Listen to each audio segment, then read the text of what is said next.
Pagi Bu Sumi dan teman-teman, kami dari kelompok 2 akan membahas tentang suku aborigin yaitu suku asli di Australia. Kami beranggotakan 2 orang, saya sendiri Ania Rizky dan teman saya Suster Suharni Satika Manik. Langsung masuk ke pokok bahasan. Yang akan saya bahas ada 3, yaitu pertama adalah asal-usul suku aborigin, yang kedua kehidupan suku aborigin, dan yang ketiga kebudayaan suku aborigin. Kita masuk ke subtema yang pertama, yaitu asal-usul suku aborigin. Aborigin dalam bahasa Latin, aborigine mempunyai arti dari awal mula atau penduduk pribumi. Jadi orang-orang aborigin itu berasal dari Asia Tenggara, masuk ke benua Australia itu dari bagian utaranya. Pada masa itu, benua Australia itu masih bergabung dengan Pulau Irian Jaya. Namun seiring berjalannya waktu, Pulau Irian Jaya dan Australia itu terpisah.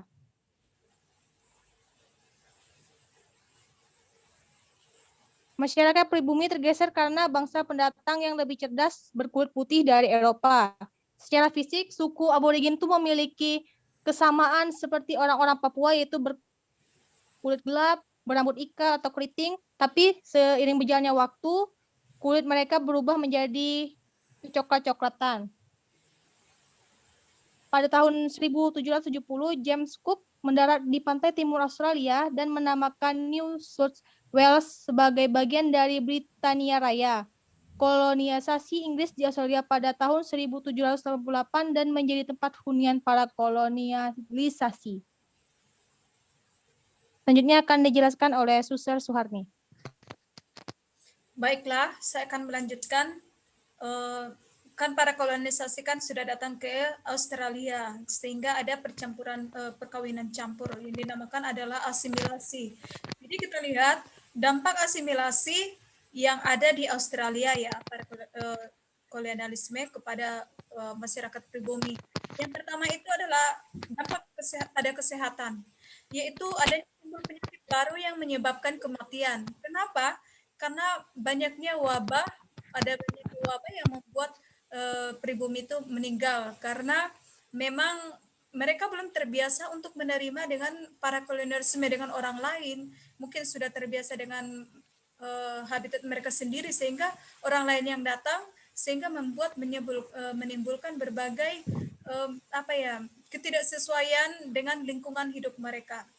Lalu kita juga lihat dengan pola konsumsi, dampak juga terhadap makanan-makanan yang baru yang memperburuk kesehatan para pribumi. Seperti makanan baru seperti adanya tepung, adanya gandum, gula, sehingga rasa-rasa untuk mencicipi rasa hal yang baru itu mereka belum terbiasa. Mungkin seperti kita kalau kita pergi ke Eropa, kalau hanya makan roti tok atau kalau hanya makan daging mentah atau apa segala macam, tentunya kita belum bisa untuk memakannya langsung atau kita bahkan sakit diare, perut apa segala macam. Nah, mereka juga sama seperti itu.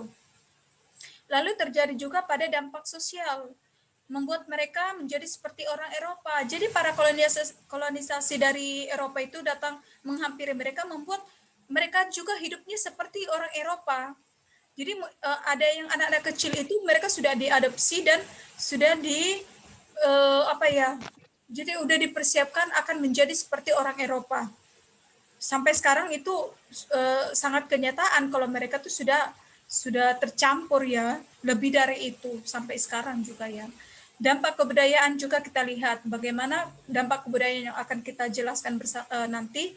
Aborigen Australia kehilangan semuanya, kehilangan mereka spiritualitas mereka, kebiasaan-kebiasaan yang mereka lakukan, dan kehilangan kebebasan mereka dan kehidupan menjadi sangat terkendalikan. Jadi apa yang mereka lakukan yang kebiasaan itu tidak mereka lakukan lagi karena para kolonisasi memang sudah seperti mengepung hidup mereka, mengepung daerah mereka dan juga bahkan benua mereka itu sendiri.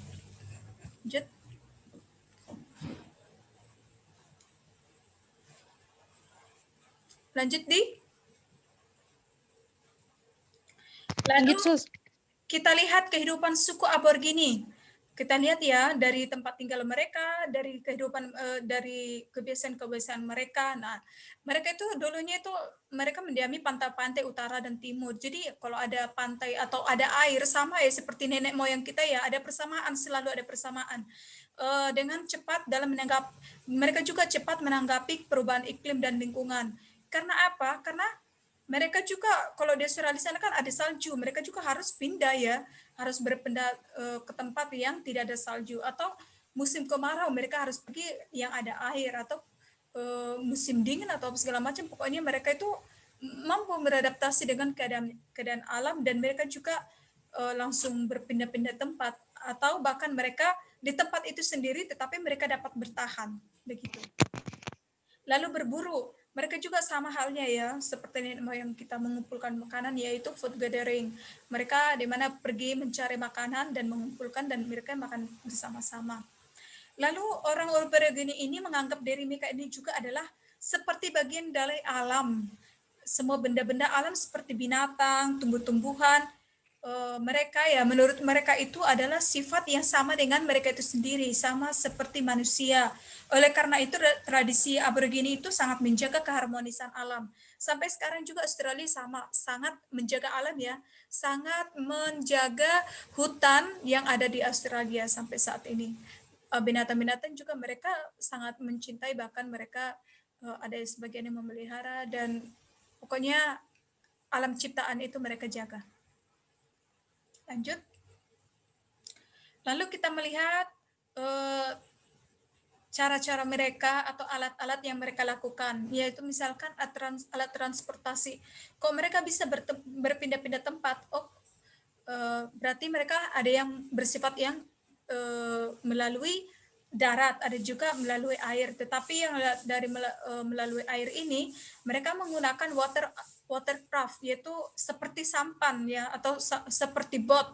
Mereka dapat menyeberangi sejauh 100 sampai 160 km dan melewati pulau-pulau dan mencapai ke wilayah selatan yaitu Australia. Dapat menjadi bukti bahwa suku aborigin menggunakan alat tersebut untuk melakukan perpindahan tempat tinggal itu. Memang para arkeolog itu belum menemukan sejak kapan sih awalnya itu mereka itu sudah mulai perjalanan begitu. Tetapi dilihat dari adanya bukti-bukti ini, ternyata para suku aborigin itu mengalami perpindahan transisi atau transmigrasi. Lalu kita lihat juga peralatan rumah tangga mereka seperti kapal, seperti kayu, seperti logam, itu juga mereka lakukan, atau kayu mereka buat untuk menjaring sebagai alat pancing, dan bahkan juga panah untuk memburu binatang. Itu ya. Lalu kita lihat juga pakaian. Nah, seperti orang Papua sekarang ini kan pakai dulu kan pakai tokeka atau mereka melakukan atau mereka memakai baju yang manfaatkan kulit binatang untuk melindungi diri dan sebagai pakaian. Jadi mereka itu menggunakan kulit binatang. Lalu kita lihat juga senjata mereka seperti panah, bumerang atau meriam ya. Itu juga salah satu senjata suku aborigin. Sedangkan batu itu biasanya mereka menggunakan untuk mengasah alat mereka seperti mengasah batu, seperti mengasah panah atau apa segala macam. Ya. Lanjut. Lalu kita lihat kebudayaan suku Aborigine. Bagaimana sih suku-suku kebudayaan mereka? Yang pertama itu ternyata mereka memiliki sistem kepercayaan yang dinamakan adalah dream time.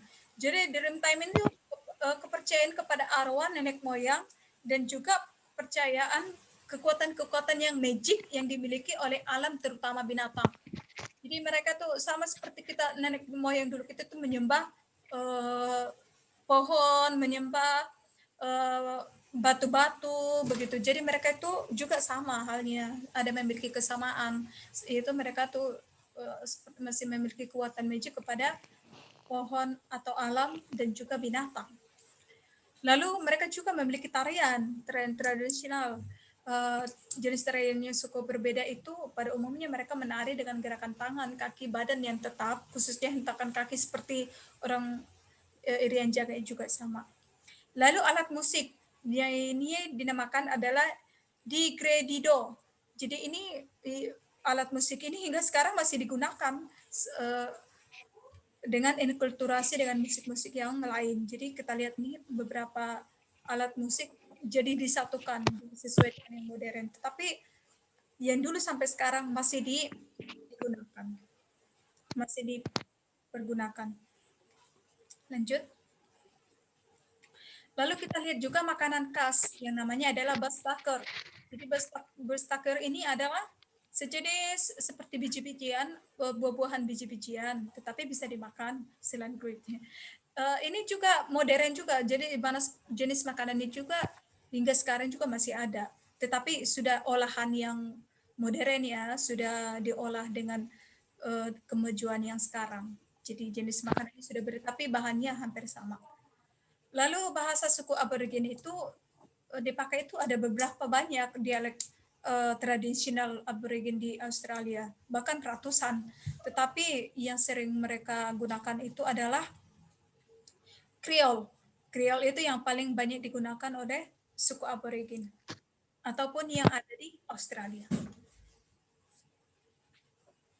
Sekian, terima kasih.